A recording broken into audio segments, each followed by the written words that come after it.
2025 সালের সঠিক নিয়মে যদি আপনি একটি ফেসবুক পেজ ওপেন করতে পারেন, তাহলে সেই পেজে আপনি অটোমেটিকভাবে কন্টেন্ট মনিটাইজেশন সেটআপটি পেয়ে যাবেন। 2025 সালে আপনি কিভাবে সঠিক নিয়মে সঠিক গাইডলাইন মেনে একটি ফেসবুক পেজ ওপেন করবেন, আজকের এই ভিডিওতে আমি A to Z বিষয়গুলো আলোচনা করব। অনেকে প্রতি মাসে ফেসবুক থেকে লক্ষ লক্ষ টাকা কামিয়ে নিচ্ছে। যদি আপনি কন্টেন্ট মনিটাইজেশন সেটআপটি পেয়ে যান, তাহলে আপনি শর্ট ভিডিও থেকে, লং ভিডিও থেকে, ছবি থেকে, এমনকি শুধুমাত্র টেক্সট লিখেও আপনি ইনকাম করতে পারবেন। আপনি যে ফেসবুক আইডি থেকে পেজটি ক্রিয়েট করবেন, সেই ফেসবুক আইডিটি আপনার ফ্রেশ রয়েছে কিনা এটি প্রথমে চেক করে নিতে হবে। যদি ফ্রেশ থাকে, তাহলে আপনি কিন্তু প্রপারভাবে আপনি ফেসবুক পেজটি ওপেন করলে কন্টেন্ট মনিটাইজেশন সেটআপটি পেয়ে যাবেন। আপনার আইডিটি ফ্রেশ রয়েছে কিনা এটি চেক করার জন্য আপনার ফোনে যে ফেসবুক আইডি লগ ইন করা রয়েছে সেটি আপনি ওপেন করবেন। ওপেন করার পর যে প্রোফাইল আইকনটি রয়েছে এটিতে আপনি ট্যাব মারবেন।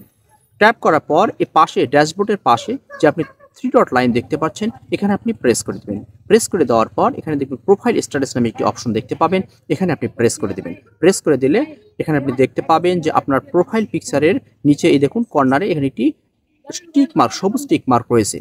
আপনার আইডিটি যদি ফ্রেশ থাকে, কোনো প্রকার ঝামেলা না থাকে, তাহলে এখানে আপনি টিক মার্ক দেখতে পাবেন, সবুজ গ্রিন কালার আপনি দেখতে পাবেন।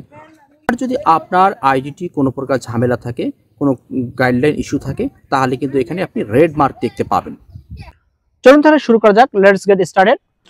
নতুন করে পেজ ক্রিয়েট করার জন্য আপনি যে আইডির মাধ্যমে পেজটি ক্রিয়েট করতে চান, আপনি সেই আইডিটি লগ ইন করে নেবেন। অবশ্যই কিন্তু সেটা ফ্রেশ আইডি হতে হবে। আমি আবার বলছি, অবশ্যই ফ্রেশ আইডি হতে হবে, অন্যথায় কিন্তু আপনি কন্টেন্ট মনিটাইজেশন সেটআপটি পাবেন না। আইডিটি লগ ইন করার পর এখানে যে প্রোফাইল আইকনটি রয়েছে এখানে আপনারা প্রেস করে দেবেন। প্রেস করে দেওয়ার পর ঠিক এইরকম একটি ইন্টারফেস আপনারা দেখতে পাবেন। একটু লোডিং হবে, ইন্টারনেট স্লো, একটু লোডিং হচ্ছে।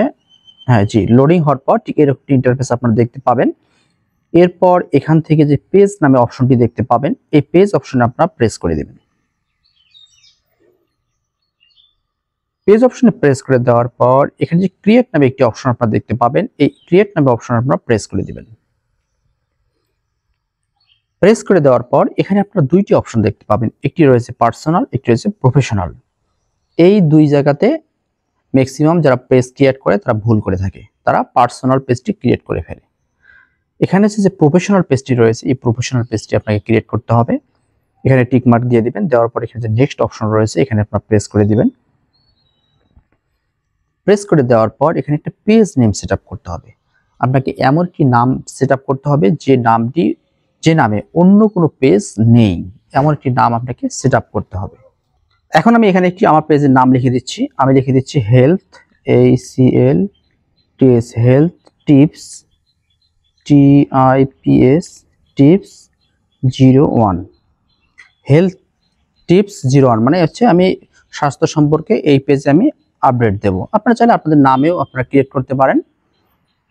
এরপর এখানে যে নেক্সট অপশনটি রয়েছে এখানে প্রেস করে দিতে হবে। এর আগে একটা বলি, এখানে যে 01 দিয়েছি, যদি কোনো পেজের নাম থাকে হেলথ টিপস 01 হয়তো থাকবে না, তাই আমি 01 এখানে সেট আপ করে নিয়েছি। আপনার কয়েকটি এখানে সংখ্যা সেট আপ করে নেবেন, নিলে আপনাদের হয়তো অন্য কোনো পেজের সাথে মিল থাকবে না নামটির। এরপর নেক্সট অপশন যে রয়েছে এখানে প্রেস করে দিতে হবে। ক্যাটাগরি সিলেক্ট করতে হবে। দেখুন রয়েছে what category best describes health tips. আপনারা যে ক্যাটাগরির পেজ ক্রিয়েট করবেন, আপনার সেই ক্যাটাগরিটা এখানে লিখে দিতে পারবেন। আপনি এখানে লিখেও সার্চ করেও লিখতে পারবেন, অথবা নিচে আপনাকে কয়েকটি সাজেস্ট করবে। এখানে আমরা সাজেস্ট করেছি, দেখুন পপুলার ক্যাটাগরি, এর মধ্যে রয়েছে health, beauty, medical, health, musician, band, কয়েকটি এখানে ক্যাটাগরি অলরেডি সাজেস্ট করেছে। এখান থেকে আমি একটি সিলেক্ট করে দিচ্ছি হেলথ অ্যান্ড বিউটি। আপনারা চাইলে এখানে লিখেও কিন্তু আপনারা সার্চ করতে পারবেন। আমি একটু লিখে দিচ্ছি, যেমন হচ্ছে HELTS health tips, TIPS health tips. এইটাও একটি ক্যাটাগরি হয়ে গেছে। না, এটা হচ্ছে না, নিচ্ছে না। যাই হোক, আমি প্রথমটি দিয়ে দিচ্ছি হেলথ অ্যান্ড বিউটি এই বিষয়ে। এরপর যেখানে ক্রিয়েট অপশন রয়েছে এখানে প্রেস করে দিতে হবে। এরপর ঠিক এরকম একটি ইন্টারফেস দেখতে পাবেন। এখান থেকে finish setting up your page, আপনার পেজের সেটিংটি এখানে সেট আপ করতে হবে। এখানে রয়েছে জেনারেল রয়েছে, তারপর যে কন্ট্যাক্ট রয়েছে, কন্ট্যাক্টের মধ্যে ওয়েবসাইট, ইমেল, ফোন নাম্বার, তারপর নিচে যে স্ক্রল করে চলে যায় এখানে রয়েছে লোকেশন, এখানে অ্যাড্রেস, সিটি, পোস্ট কোড। তো অপশন এখানে ফিল আপ করতে হবে। আমি ফিল আপ করে দিচ্ছি আমারটা। এখানে দিয়েছি হেলথ, ACL হেলথ টিপস। তারপর এখানে আমি দিতে ওয়েবসাইট আমি পরে দেব, ওয়েবসাইট এখন দিচ্ছি না, ইমেল একটি বসাচ্ছি আমি, একটি ইমেল বসাইছি। এরপর এখানে একটি ফোন নাম্বার দিয়ে দিচ্ছি আমি, এরপর এখানে অ্যাড্রেস দিয়ে দিচ্ছি আমি রংপুর, তারপর দিচ্ছি সিটি হচ্ছে রংপুর দিয়ে দিচ্ছি, রংপুর সিটি। এরপর পোস্ট কোডটা হচ্ছে, অনেকে পোস্ট কোডটা বুঝতে পারে না। পোস্ট কোডটা হচ্ছে যে আপনার যে এনআইডি কার্ড রয়েছে, এনআইডি কার্ডের আপনি ব্যাক সাইডে দেখবেন একটি কোড নাম্বার লেখা আছে, মানে আপনি যে পোস্ট অফিসের আন্ডারে সেই পোস্ট অফিসে একটা কোড নাম্বার রয়েছে, সেই কোড নাম্বারটা আপনি লিখে দিবেন। আমি এখানে আমার কোড নাম্বারটি লিখে দিচ্ছি, যেটাকে বলে পোস্টাল কোড বা পোস্ট কোড 49। এরপর নিচে তিনটি অপশন দেখতে পারবেন, no words available, always open, standard hours. এখানে আপনি যে অলওয়েজ ওপেন অপশনটি রয়েছে এখানে প্রেস করে দিবেন। দেওয়ার পরে যে নেক্সট অপশন রয়েছে এখানে আপনারা প্রেস করে দিবেন। একটু দেখুন হয়ে গেছে পেজটি ক্রিয়েট। এরপর এখান থেকে আপনাকে প্রোফাইল পিকচার এবং কভার ফটো সেট করতে হবে। প্রোফাইল পিকচার এবং কভার ফটো সেট করার ক্ষেত্রে আপনাকে অবশ্যই একটা জিনিস মাথায় রাখতে হবে, সেটা হলো যেহেতু এই পেজ থেকে আপনি আর্নিং করবেন, ইনকাম করবেন, সেজন্য এখানে আপনি এমন কোনো পিকচার সেট করবেন না, যেটা আপলোড দিবেন না যেটি ইতিপূর্বে কোনো ফেসবুক পেজ অথবা আইডিতে আপনি আপলোড করেছিলেন বা অন্য কোনো সোশ্যাল মিডিয়াতে আপলোড করেছিলেন। এখানে এমন পিকচার আপনি আপলোড করবেন যেটা আপনার রিসেন্টলি উঠানো, কোথাও থেকে ডাউনলোড করে আপনি এখানে পিকচার সেট করবেন না। এটা আমি পরে সেট করে নিচ্ছি। এরপর যে নেক্সট অপশন রয়েছে এখানে প্রেস করে দিতে হবে। প্রেস করে দেওয়ার পর আপনার এই আইডির আন্ডারে যতগুলো ফ্রেন্ড থাকবে সবগুলো ফ্রেন্ড এখানে শো করবে।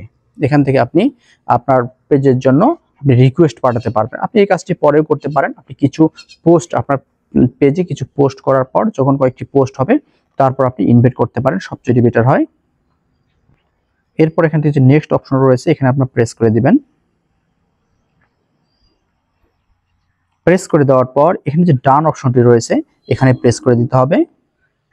দেখুন এখন সুইচিং হচ্ছে, সুইচিং হয়ে এই পেজটি কিন্তু এখানে লগ ইন হয়ে যাবে। এখন আসি মূল বিষয়ে, এই পেজ থেকে আপনি কিভাবে ইনকাম করবেন। এই পেজ থেকে ইনকাম করার পূর্বে আপনাকে অবশ্যই কন্টেন্ট মনিটাইজেশন সেটআপটি পেতে হবে।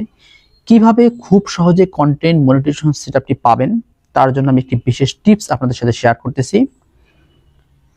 ধরুন আপনি কোনো কিছুই পারেন না, আপনি জাস্ট সবেমাত্র আপনি পেজটি ক্রিয়েট করেছেন। আপনি যা পারেন আপনার নিজস্ব আপনার প্রতিভা দিয়ে, আপনি ছবি পারেন, আপনি হচ্ছে ভিডিও পারেন, শর্ট ভিডিও, লং ভিডিও আপনি লিখে সুন্দর সুন্দর এখানে আপনি পোস্ট করবেন। ইতিপূর্বে ফেসবুকে যে সকল শর্ত ছিল 60,000 ঘন্টা ওয়াচ টাইম, এগুলো কিন্তু বর্তমানে নাই। আপনি কিছু কন্টেন্ট আপলোড দিলেই আপনি কিন্তু কন্টেন্ট মনিটাইজেশন সেটআপটি পেয়ে যাবেন। আপনি যদি পেজ ক্রিয়েট করার পর অন্য কারো ভিডিও বা ছবি ডাউনলোড করে সেগুলো এখানে আপনি আপলোড করেন, অন্য যে কোনো ওয়েবসাইট থেকে আপনি যদি ডাউনলোড করে এখানে আপনি আপলোড করেন, তাহলে কিন্তু পেজে ইস্যু চলে আসবে। আপনি কিন্তু কন্টেন্ট মনিটাইজেশন সেটআপটি পাবেন না, ইস্যু চলে আসবে কিন্তু। দেখুন এখানে যে প্রফেশনাল ড্যাশবোর্ডটি রয়েছে এখানে যে প্রেস করে দেই, প্রেস করে দেওয়ার পর এখানে আপনার লক্ষ্যগুলো দেখতে পাবেন মনিটাইজেশন। এখানে যদি প্রেস করে দেই, প্রেস করে দিলে আপনার কতগুলো এখানে অপশন দেখতে পাবেন, partnership, ads, stars, subscription, content monetization. আপনার পূর্বে কিন্তু মনিটাইজেশন অপশনটি ছিল না। ইতিপূর্বে কাজ করার পর আপনার এই সেটআপটি কিন্তু নিয়ে আসতে হতো, এখন কিন্তু অটোমেটিকলি সেটআপটি রয়েছে। আপনাকে জাস্ট আপনি কিছু কন্টেন্ট আপলোড দিবেন, দিলে আপনার যে ক্রাইটেরিয়া এগুলো ফিল আপ হলে আপনি কিন্তু কন্টেন্ট মনিটাইজেশন সেটআপ, যেখানে যে কন্টেন্ট মনিটাইজেশন সেটআপটি রয়েছে এই সেটআপটি আপনি কিন্তু পেয়ে যাবেন এবং আপনার পেজ থেকে আপনি ইনকাম করতে পারবেন ইনশাআল্লাহ। এছাড়াও আপনি এখানে কন্টেন্ট মনিটাইজেশন অপশনটি রয়েছে এখানে আপনি প্রেস করে এখানে সাবমিট করে রাখতে পারেন আপনার রিকোয়েস্টটি। সাবমিট করার জন্য আপনার এখানে যে আই এম ইন্টারেস্ট অপশনটি রয়েছে এখানে আপনি প্রেস করে দিবেন। প্রেস করে দেওয়ার পর এখানে একটা লিখে দিতে পারেন যে I am interested in, submit option রয়েছে, সাবমিট ইন্টারেস্টেড, এখানে আপনি প্রেস করে দিতে পারেন। আমি দিয়ে রাখতেছি। এইভাবে আপনারা কন্টেন্ট মনিটাইজেশন যে সেটআপটি রয়েছে এটি আপনি রিকোয়েস্টটা সাবমিট করে রাখতে পারেন। এখানে রয়েছে interested submitted, thank you for sharing your interest in this program, you will be notified if you become eligible. আপনি যখন কিছু কন্টেন্ট আপলোড করবেন আপনার ক্রাইটেরিয়াগুলো ফিল আপ হবে, তখন আপনাকে কন্টেন্ট মনিটাইজেশন সেটআপটি দিয়ে দিবে খুব দ্রুত। বন্ধুরা আশা করি সবাই বুঝতে পেরেছেন কিভাবে একটি নতুন পেজ ক্রিয়েট করবেন এবং সেই পেজ থেকে আর্নিং করবেন। আজকের ভিডিওটি এই পর্যন্ত। যদি ভিডিওটি সামান্য ভালো লেগে থাকে তাহলে আমাদের চ্যানেলটি সাবস্ক্রাইব করে দেবেন। ধন্যবাদ, সবাই ভালো থাকবেন।